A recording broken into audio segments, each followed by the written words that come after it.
Hello, everyone. Who woke up this morning and thought, oh, I'm in paradise here? Yes? I would love you all just to stand up for one moment. You've been sitting down just 30 minutes, but let's just energy. And I would love you just to turn to the person next to you and share with them one of the bravest things you've ever done. Just take a moment, introduce yourself, one of the bravest things you've ever done.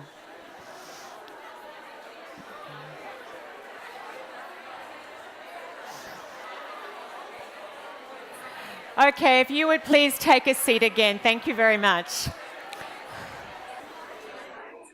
There's a few still standing. They're long stories of courage. Thank you. So Christine and Anne and Ellen were just sharing the genesis of Eve and why we are here. And if there is one thing that I know for sure is that we women are capable of far more than we often give ourselves credit for. We doubt ourselves too much and we back ourselves too little. And it's funny, we've just heard two different statistics on, how qualified a man has to feel before he applies for a job and how qualified a woman has to feel.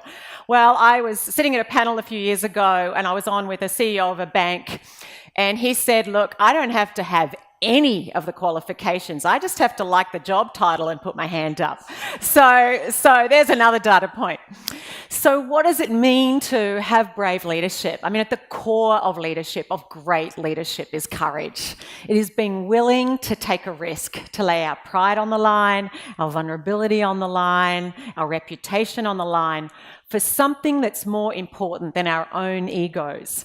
And I'm sure many of you have been following the 12 boys and their coach trapped in the cave in Thailand. I have not turned on the television so much for probably years as I have in the last couple of days. And I was so elated last night to hear they had all been brought out safely along with those who'd done the rescue. And they are being hailed as heroes, and they are heroes, particularly those men who have gone in to get them all out, and of course one person did lose their life. But often when we see things like that, we go, wow, look how brave they are, look how courageous they are. Oh, those boys, look what they did.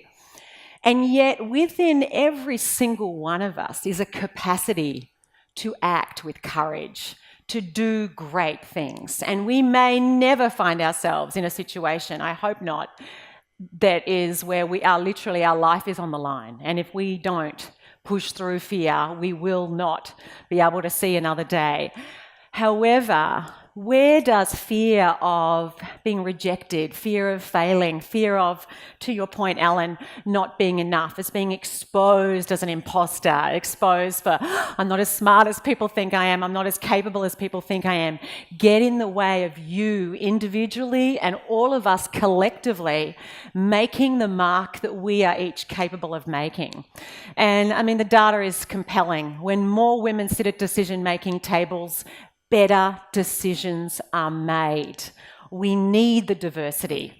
We also need the inclusion. It's not just about what we do as individuals, it's also about creating change within the culture and the process and the policies of our organisations and institutions.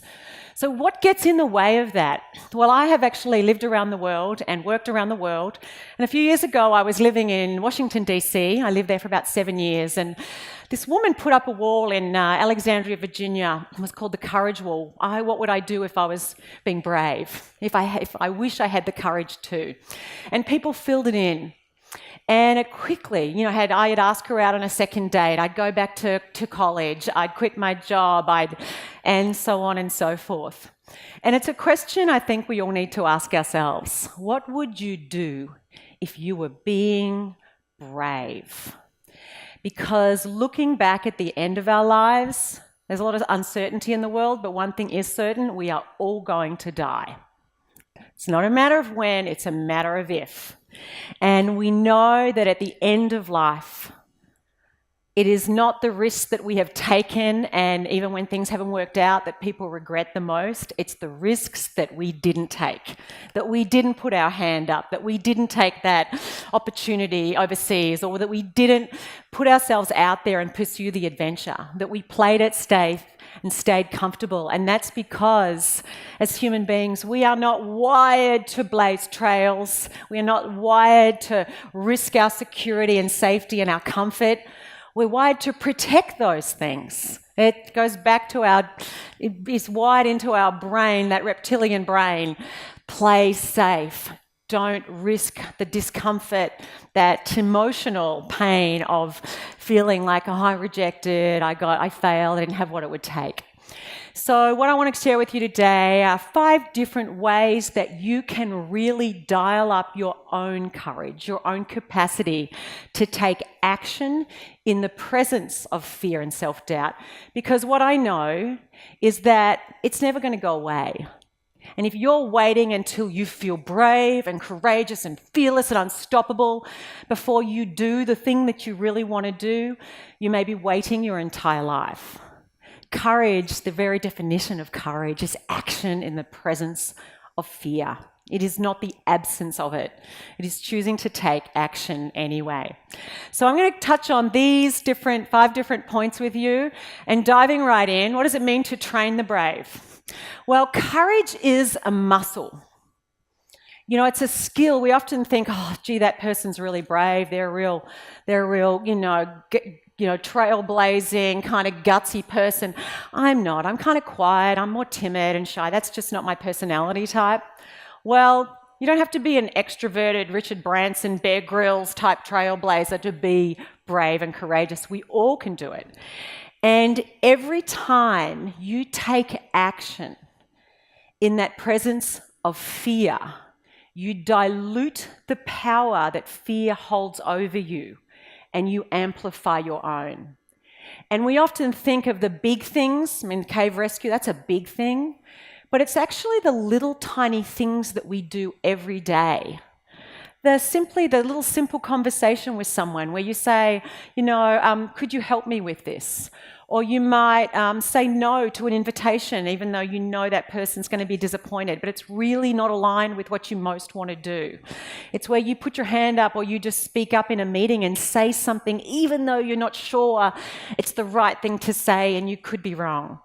It's those little acts of courage that build up our courage muscles for the big things, but we've got to be willing to take them. So I actually grew up in rural Australia. I'm the big sister of 7 kids. My father left school at 16 and milked cows for 50 years.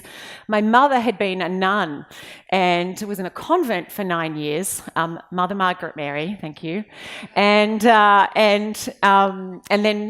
everyone's looking for the scandal. Left the convent, then met my father, got married pretty quickly, had 7 kids. Anyway, so, growing up on a farm, my first year out of university, I earned more money than my father had earned his whole life. It was not a lucrative profession, it was lifestyle. My father didn't see that he had any other choices. And as I was getting up to about 10 years of age, I was waiting for, what did I want for my birthday? And I started pestering my parents, could I have a horse? Could I have a horse? And on my 10th birthday, my father got a few $100s together and bought this horse. It was about to go off to be turned into dog meat. And he bought this horse, Robbie. That's me in the yellow T-shirt. It was my ABBA Gold T-shirt. The fact that I can tell you that was telling you it was very significant to me. Anyway, I'd get out there every morning and I would bridle up Robbie and I would every day, and he looked a lot bigger than I kind of wanted a pony, but I think my dad thought, I'll get a bigger horse so that she can grow into it. Like our clothes, would always buy them 2 sizes too big so that we'd grow into everything. So I'd grow into this horse. Well, the problem is this horse only kind of had one speed and it was like walk very slowly. So I got out there and I'd bridle him up and after about a year or so, I'd kind of mastered this horse. I'd say, please, can I have another horse? Please, can I have another horse? A faster horse, please. Well, there wasn't much money, but my dad went in a raffle every year and they would raffle a horse. And I prayed, dear God, please let us win that horse. And faith of a child, we won my second horse in a raffle. It was 20 cents a ticket or 6 for $1. We won a horse. Well, I don't know if you've heard that saying, don't look a gift horse in the mouth. Some of you? Okay, so this second horse was crazy horse. He went from 0 to 100 miles an hour in about 2 seconds. And so I had to dial up my courage again, and I'd go out there and I would learn to ride. His name was Smokey. And I, over time, after a year or so, I got pretty good at riding this horse. I was never going to be in the Olympics. I didn't have the equestrian style. I was more kind of rough and ready riding. But what I did learn is that growth and comfort can't ride the same horse. And whether you ever ride a horse or not, we cannot grow while we're staying comfortable. You cannot build your leadership competence, capacity, and confidence if all you're doing is what you're comfortable with. You have to be willing to go out there, to saddle up anyway, despite your fears. So what gets in the way of that is that we're literally wired against it. In fact, when we're thinking about doing that, we have different ways in which we are wired to avoid taking the risk. And how much is nature? How much is it the female neurobiology of how we're more risk averse because we want to protect the children, and how much of it is how we are socialized because we know there is gender bias in how we raise our kids, and we are picking up on all sorts of different norms. Parents on a school ground, on a playground, are more protective of little girls getting up on the monkey bars than little boys, as though girls' bones are more fragile. There's been lots of research that's shown we parent differently, even those of us who say, we're all for girl power. We still can be that way. So just recognizing there's different forces at play, but when we're assessing risk, do I do it or not? We tend to overestimate the risks. In fact, our brains are twice as sensitive to potential losses, to what could go wrong, than to what could go right, to what we might have to give up, money, reputation, than to what we could gain. And that is just how we're wired. We tend to focus more on the possibilities of risk going awry versus it turning out well. We also tend to exaggerate the consequences. I remember when my first book was coming out. So I went to a small school. I didn't get a particularly great quality education, and I decided to pursue a second career in my late 20s, early 30s, and I ultimately decided to write a book. And that first book was called Find Your Courage. It was sort of me finding my own courage to be an author. And in the lead up to that book coming out, it was coming out around the US and around the world with McGraw-Hill. And I woke up in the middle of the night, like in my mind's eye, it was so vivid for me. There was a picture of me. It was the front page of the New York Times. It was my photo and my book. And it just said, "World's Worst Author." Now, the chances of getting that kind of publicity are pretty, slim to none, right? But I was terrified I was going to be exposed as a terrible, terrible author.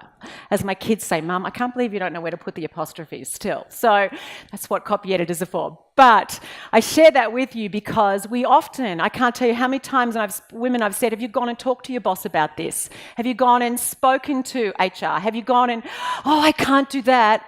I could lose my job." And we come up with these worst case scenarios, and we scare ourselves so much more in our imaginations than anything that will ever happen in reality. So just be mindful of where you sometimes get caught up catastrophizing worst case scenarios, and you terrorize yourself to go, "I won't even do it," when the odds of that happening are extremely low. We also tend to underestimate ourselves, particularly women. We underestimate our ability to handle both success and failure. Men are more willing to go, "You know what, and if it doesn't work out, I'll figure it out." Again, we'll get into some of the dynamics of that in a second, but as women, we tend to underestimate our ability. I don't know, very, very rarely do I come across a woman who has absolute confidence that she will nail it and do a great job and handle whatever happens. I meet plenty of men who are very confident in themselves to do that, but I meet far fewer women. So when we doubt ourselves, we limit ourselves, because if I don't think I can do it, well, then why will I try? We also tend to discount the cost of inaction. "Oh no, look, I'll just stick with things how they are." I've had numerous friends who work in recruitment. They said they'll call up, a woman and say, "Hey, I've got this job, interested." They're like, "Oh no, I'm pretty happy in my current job." Men will say, "Sure, let's meet for a coffee." So what's the difference there? Why? What is the cost of inaction? Whether it's inaction in proactively going out and looking for new opportunities, or it's inaction in just settling for a status quo that you're not happy about. There's an issue, it's frustrating you, it's weighing you down, and you're not addressing it. What is the cost of inaction? Delay grows increasingly expensive, and the longer that we put off being proactive and going out after what we want, we don't even know. You don't know what you don't know. You don't know what windows of opportunity you're not opening up. You don't know what incredible relationships you're not building. You don't know how you're missing out on opportunities to get your name in front of people and to get opportunities to do work that is even more exciting and more meaningful. So we delay the cost of inaction. We also tend to overvalue short-term security. We all like to have security. It's just how we want to make plans on a future we can predict. And so often we stick with what gives us certainty in the short term. But if your actions are driven by shoring up short-term security, in the longer term, you end up less secure. And your success is directly proportional to your willingness to embrace uncertainty and get uncomfortable. And the more willing you are to get uncomfortable and step into uncertainty, the more opportunities you will open up for yourself. But if all you want to do is shore it up, you're going to miss out. You're not going to take the action. And in line with that, to stick with the status quo. Too often we stick with how things are at now because, as my father used to say, better the devil you know than the devil you don't. Well, who says that's true? Dad always said that. Better the devil you know than the devil you don't. And I grew up and it was in my probably 20s and 30s. I thought, that was really bad advice, Dad. Yeah, maybe it's actually the devil you don't know may be better. Actually, maybe it's better to leave where you are now, despite the fact that you know it's 70% okay, and take on something. And too often we're sort of protecting and sticking with the known. So what would open up for you if you were willing to trade the known for the unknown, the familiar for the unfamiliar, the certainty for the lack of it? Secondly, embrace your difference. This photo here is of Katharine Graham. She took on the helm of the Washington Post, which wasn't the big newspaper in the world that it is today. Her husband, he had actually been given that job by her father who owned the paper. She didn't even consider that a woman would take that role when she got married, and her husband inherited that role. And then he died and she took on. One thing she said about power, because it took her a while to really own her own power, to own her own difference, to own the value she brought. She said, power has no gender. It is not male, it is not female. Yet we are so conditioned to associate power with masculine leadership traits. Yet every single one of you have value to bring. And it's not by looking across and saying, well, what is that person good at and what are they good at and where am I deficient? Because we often make negative comparisons and go, oh, but I'm not a strategic thinker, or I'm not brilliant with the numbers, or I'm not, a gifted, charismatic speaker, or I'm not, well, versus what are you?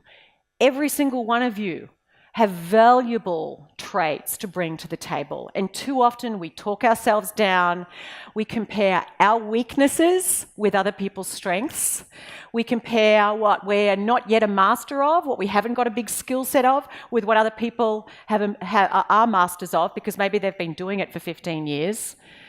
We tend to look at we know we're scurrying away furiously underwater, just keeping our head above, and we look at others and go, oh, she has it so together, that woman. Look, she's just smooth and poised. We don't know that she was actually looking at us, maybe thinking the same thing. So being mindful of where you don't own the value that you bring.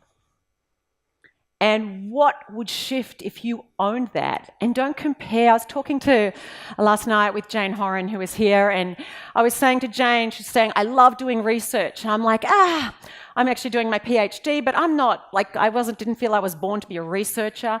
And it's easy, I found myself, to kind of compare, this person's really good at that, or they love that. I'm like, that's fine. We all have our unique value to bring, and we do ourselves and we do our team and we do our organisation such a disservice when we get stuck in this negative comparisons. So this is a photo here of me and my big brother Francis Patrick. When I was about 12, 13, I said to my father, I think I'd like to be a journalist, like Jana Vent. She was an Australian 60-minute journalist. And any Aussies here who know Jana Vent? Do we have any? Because she's not very, yes, like we've got 2 people. I'm glad I mentioned that.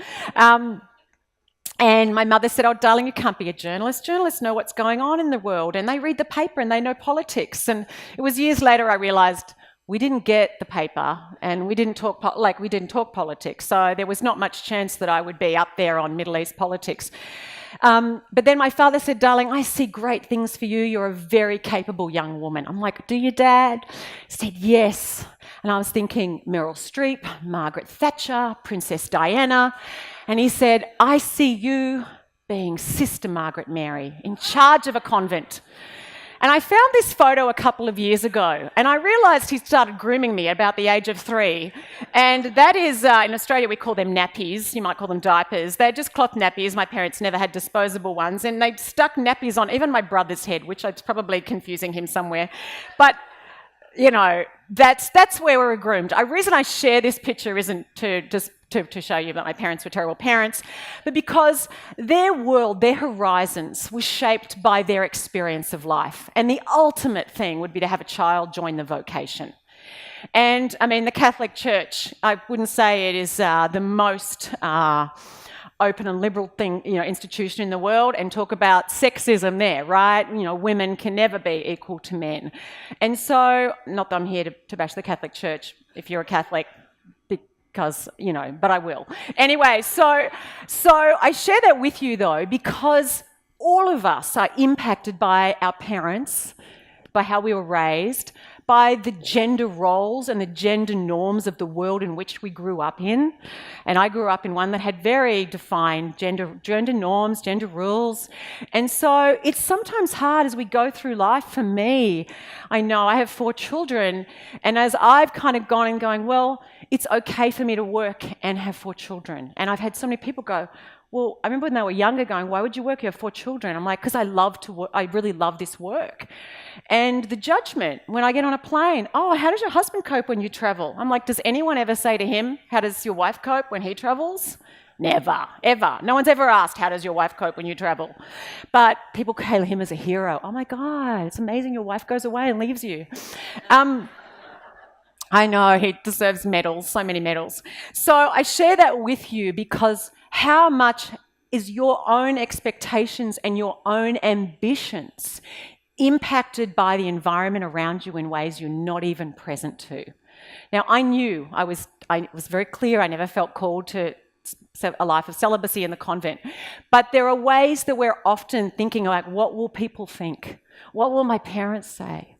What will my friends say? What will I do differently? A friend of mine here in Singapore, I just moved to Singapore 11 months ago, actually, and with my husband's work. And a friend the other night had a going away party. It's a transient place, and she's moving back to Australia. Her parents are unwell, but her husband's staying here. And I said, expect lots of judgment. There'll be lots of people go, oh, how could you live in a different country? What kind of marriage is that? And I said, you know, it's interesting. In different places in the world, there's a lot more judgment on the different choices we make. And we don't realise how much we're hemmed in by the rules, the spoken and unspoken, of the environments in which we operate. Be willing to challenge those. Likewise, just be careful. Don't talk yourself down. Focus on the value you have to bring. And you know, ladies, this isn't about being more like men. It's being more fully and authentically ourselves. You don't have to be more like anybody else. You just have to be 100% of the person that you already are. And I know we talked about that. Be yourself. Unleash your potential. Our potential can only be fully unleashed when we step into the power of who we are, who you are, your talents, your strengths, your vulnerabilities and insecurities own all of that too. When we own all of that, it no longer owns us. And as Margaret Thatcher once said, you cannot lead from behind. You can't lead from the crowd. You have to be willing to step out. And that's not putting yourself out there for the sake of, oh, I want to be seen so everyone looks at me because aren't I great? It's being willing to stand out because you're not afraid of the judgment. we live in a world that pressures for conformity. And as women, we've often been rewarded and affirmed for fitting in and being nice and not being difficult and not rocking the boat and don't ruffle feathers and fit the norm, fit the expectations. And it's why when women violate those gender norms, when women speak up and are more assertive, etc., they can be judged far more negatively than a man. I mean, there's been so many studies. Hillary and Heidi out of Columbia University, they posed this scenario, you know, these venture capitalists. One was called Hillary, acted this way, and they just changed the names, and one was called Howard. And when people decided what they thought of them, they thought Howard was a great guy, pretty out there, ambitious, assertive, seemed pretty competent. They thought Heidi, oh, not to be trusted, ambitious. So we can, and the women, we do it to other women as well. This is certainly not saying men are biased towards women. Women are biased against women too. We are biased against ourselves. So in being careful, where is your fear of what people will say, of standing out from the crowd, of owning what it is you have to say, of owning your power as a change maker, get in the way of you being one? Which ties in with stepping into that place and speaking with authority. You know, as human beings, we live in language, we live in our words. The conversations you're having in your own head, hopefully none of you are thinking, I like her accent, I just don't understand what she's saying. Okay, a couple of people laughed a bit loud there. And we also, the conversations we have with other people, the ones you have with the person next to you. When I asked you just to share something brave you did. And I'll guarantee you that what you shared also was a bit scary too, because the brave things are the scary things. And so often, the words that we speak, the stories we have in our own head and the things we share with others, we diminish ourselves. We talk ourselves down. I was invited to Necker Island, to Richard Branson's island, a couple of years ago, and I was there. I met an author who I had admired enormously for 20 years, Marianne Williamson. I don't know, any of you know who Marianne Williamson is? Not many of you. Okay, maybe it's just me. So anyway, she's written many books and sold hundreds of millions of copies. And I met her, and she said, "Oh, what do you do?" And I said straight away, "Oh, I'm an author, but not like you. I mean, I'm just small. I'm not like you." And she just said to me, "Why didn't you just say, I'm an author?"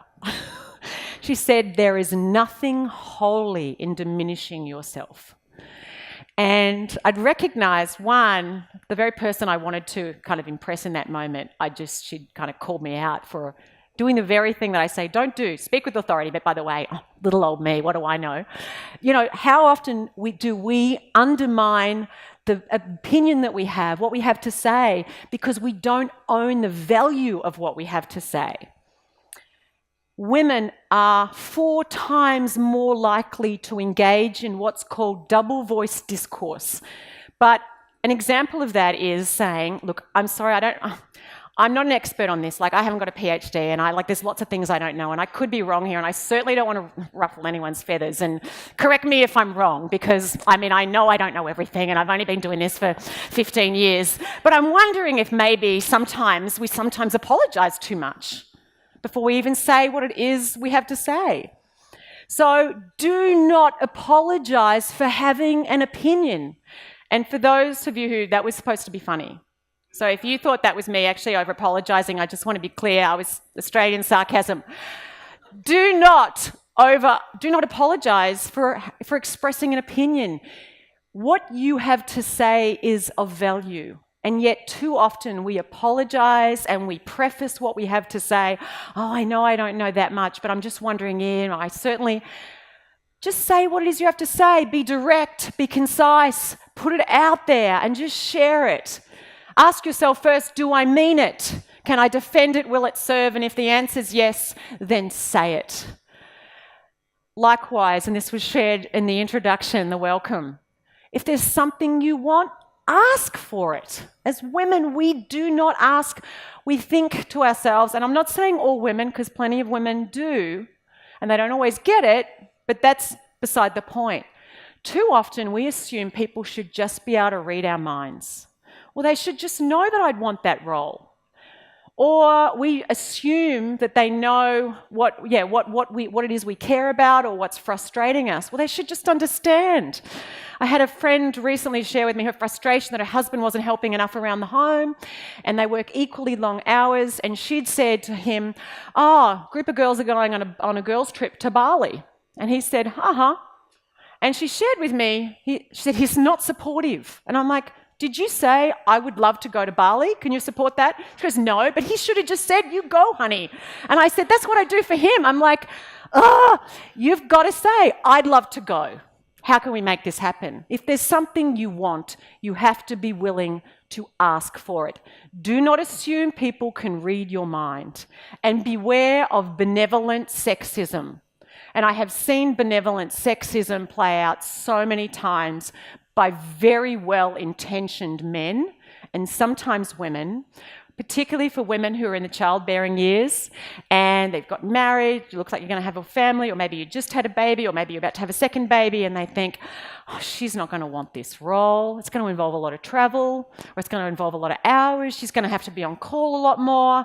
Let's give it to him even though she's imminently more qualified. I just don't think she'll want it. And I've seen so many women passed over, and they're like, I was the obvious candidate.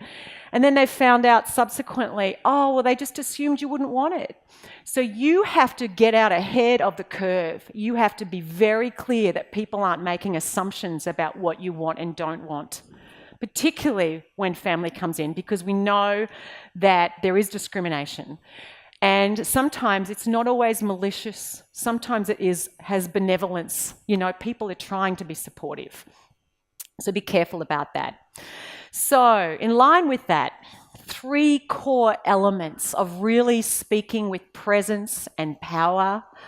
Firstly, think about this, and I want you all to think about right now, think of some challenge that you have got going on. Something that either gives rise to negative emotions, that causes you to feel resentful or frustrated or annoyed or hurt or filled with self-doubt, or maybe shame or guilt, or maybe it's an issue that there's something you really want and you're afraid, you're not sure how to do it. So firstly, I want you to think about, what are you focusing on? Where are you putting your attention?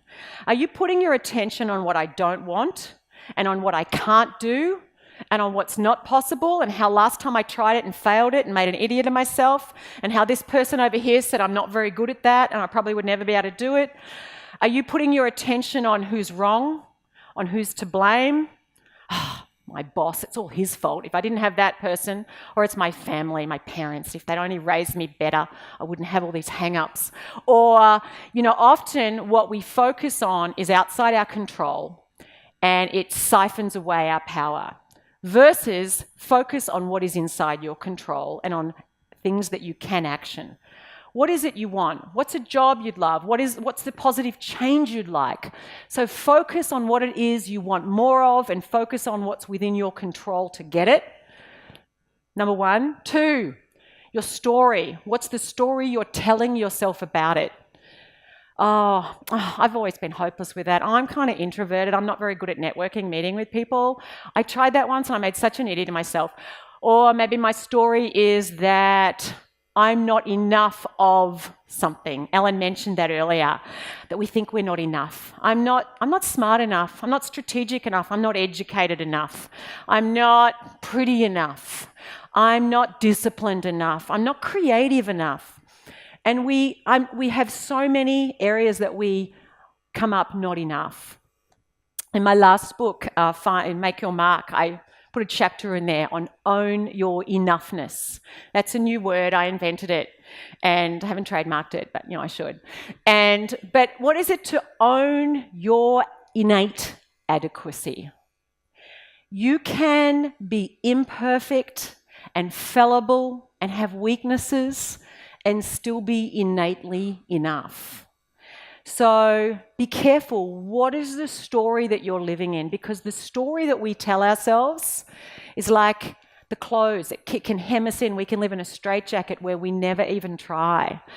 And we can use language of, oh my God, it's a nightmare. Well, when you say it's a nightmare, your experience is it's a nightmare. Or you can say, this is an exciting challenge. I know I'm going to figure this out. the same situation? How are you describing the challenge ahead of you? How are you describing the situation? Be careful of your language. Specific words hold power. And when we use language that creates drama, creates stress, leaves us feeling the victim or disempowered in some way, it actually siphons away our power. And I encourage you over the course of the next 3 days, and you're meeting other women and men, which is, I'm so happy to see men here, because men are vital to the conversation and the shift. Be listening. If you hear someone using language that doesn't serve them, they're like, oh, I only just, or what do you do? Oh, this, but I got lucky, and you hear them talking themselves down, just say, hey, did you notice that you just used that language? Did you notice you just said, oh, I'm not very good at, versus I'm learning how to get better at? You know, some people are brilliant at technology. Others, myself, it's not innate. I have to kind of work at it. I'm a bit clunky. My kids roll their eyes all the time. Oh my God, Mum, I can't believe you can't figure out how to post an Insta story or whatever. It is the most stupid use of hashtags. And, you know, and I'm like, okay, I wasn't born in the digital world. I've had to kind of immigrate into it, and I've done so, you know, I'm one of those people that would move to a country and still, you know, only be acquiring the second language years later, I feel, when it comes to technology. But I'm like, you know what? It's that growth mindset that Carol Dweck talks about in her work. Growth mindset is our talents and strengths are not fixed. When we work at things, we can get better at them. So check your story. Where are you living in a story that's holding you back? Because our stories either expand what's possible or they shrink them. And finally, your physiology. I'd love you all to stand up for a moment. I want you just to look at the people around you. Okay, just notice, just have a look and just kind of go, yeah, hello. And now I want you just to do a little exercise with me. Okay, so I want you to embody something. I want you to focus on the last time you did something stupid and you beat up on yourself. Oh, you're such an idiot. I lost my keys I literally lost car keys last week. I still don't know where they are. So, oh my God, I'm such an idiot. You know, but think of your own version of that. And I want you to hold yourself. What's the posture of someone who's focusing on something negative and telling themselves a negative story? How would someone like that hold themselves? Yeah. Now I want you to put your arm out. Pick an A and a B with the person next to you. Everyone pair up. Person A, right? So just one person, put your hand out. You're not touching the other person. You're just putting your arm out like this. And the person next to you is going to press that arm down, and just notice that. Press their arm down. That's it. Now, wipe the slate clean, wipe the slate clean. Now, I want you, all of you, stand tall, feet shoulder width apart. Put your hand on your heart. Take a big, deep breath. And another one. And I want you to think of a time where you nailed it. You were a legend. You were like, I am bloody brilliant. Maybe not that language. You're like, I really nailed that. I can do anything I want. You felt unstoppable. You felt fearless. You felt capable of whatever you set your mind to. You felt resilient. You felt very purposeful. You're clear. Okay, now take another big deep breath, shoulders apart, lift your chin up a little bit. I want you to hold yourself, find that, as Amy Cuddy says, power pose, and just stand there tall in your own power. Connect with your innate worthiness and agency to effect positive change. And now, take it in turns. One person, put your arm out, and the other one, push it down, and then switch. The other person, do it. And then switch. Thank you.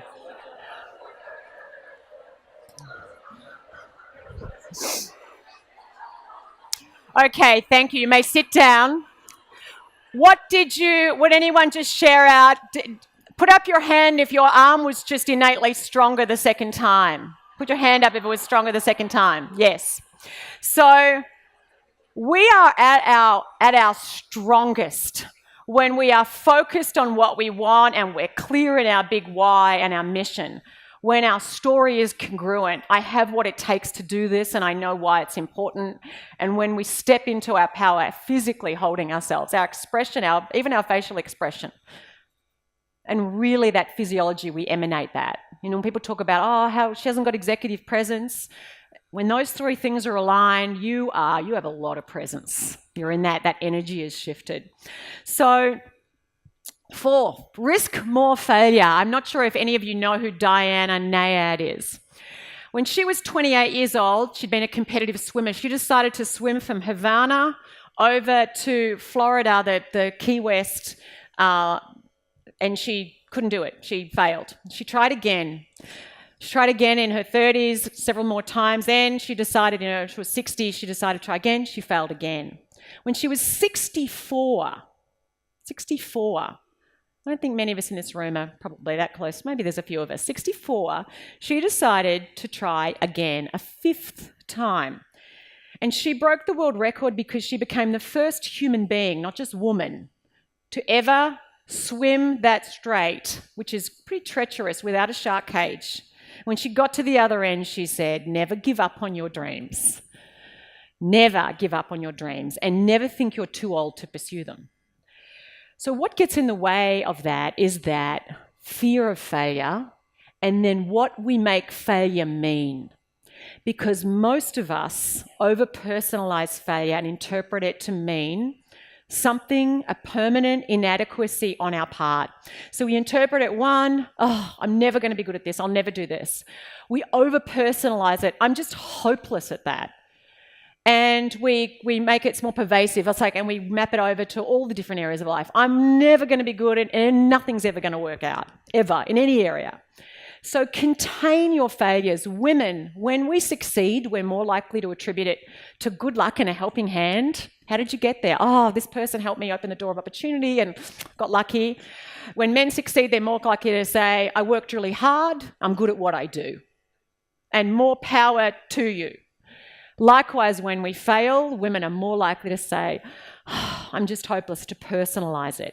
Men are more likely to say, environment wasn't right, market shifted, didn't get, it's not their inadequacy. Maybe there's something they didn't do, but they don't personalize it. Failure is an event. It is not a person. And the more willing you are to give yourself permission to fail, to try things, to not do it perfectly, first time, every time, it shifts. What would be possible for you if you gave yourself permission to fail? You can see right there is a photo. That is actually my husband and I and our 4 children. And at the time, this is 2 years ago last weekend, my kids were 13, 14, 18 and 19. No, 17 and 18. I forget. They change all the time. And for my husband's 50th birthday, we decided to climb Kilimanjaro. Now, you might think we're a mountain climbing family. We are not. But we decided to take it on. Didn't do a lot of training. I was living at sea level in Melbourne at the time. But we decided to take on it because it seemed like a really cool goal. And as my son Ben said, what an incredible way to mark Dad's 50th birthday. On summit day, we got up extremely early. I said to the kids, have lots of porridge because it's a long road ahead, a long day ahead. Within 30 minutes, they're vomiting up the porridge. Thanks for the advice, Mum.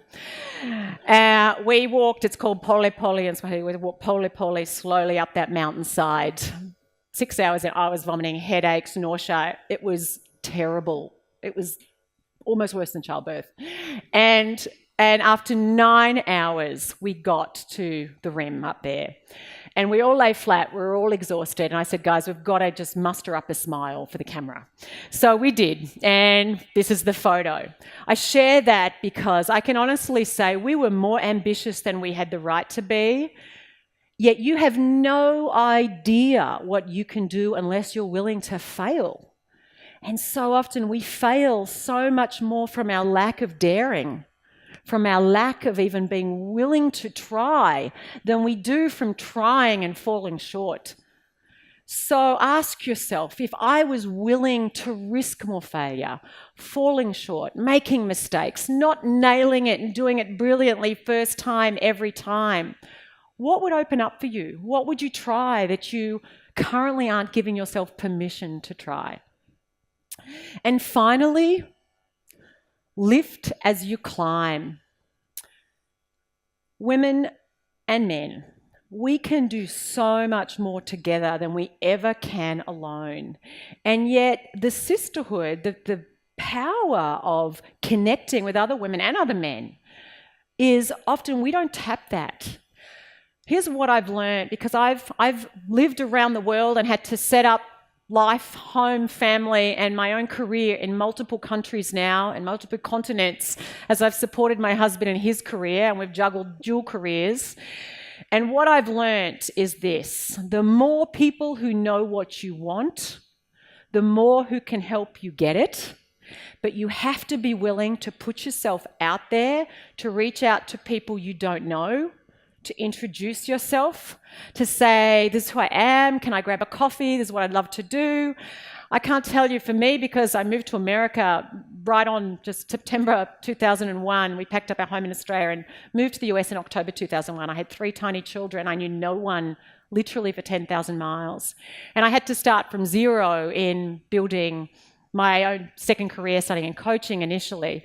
And I had to get out and go to so many different events and meet people. And yeah, there was lots of people who weren't interested in me. Like, who are you? You're a nobody. And when I was a nobody.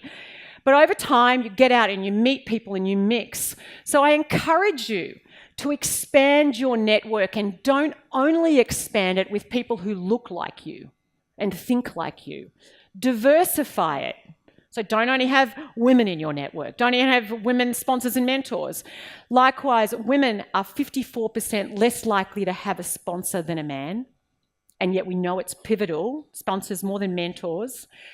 Women are also more likely to only want to form relationships with others who share the same value set. Men are more likely, are happier to build relationships and networks with people who may have different values, because it's not about friendships, it's about, it's about professional connections and opening up new doors of influence and opportunity. So I encourage you, 2 things. 1, be more proactive in looking at ways you can support other women. Even a word of encouragement, sharing a resource, saying, is someone I really think you should meet, let me make an email introduction for you. Email introductions, when I moved here last year, completely changed the game, because when I landed here, I had all these introductions of people that I could meet with, many of whom were fantastic. Well, then they'd say, then I'll connect you to someone else. The people who can open doors for you may not be in your immediate network, but the more diverse your network, the more second-order, third-order relationships of doors of opportunity can be opened.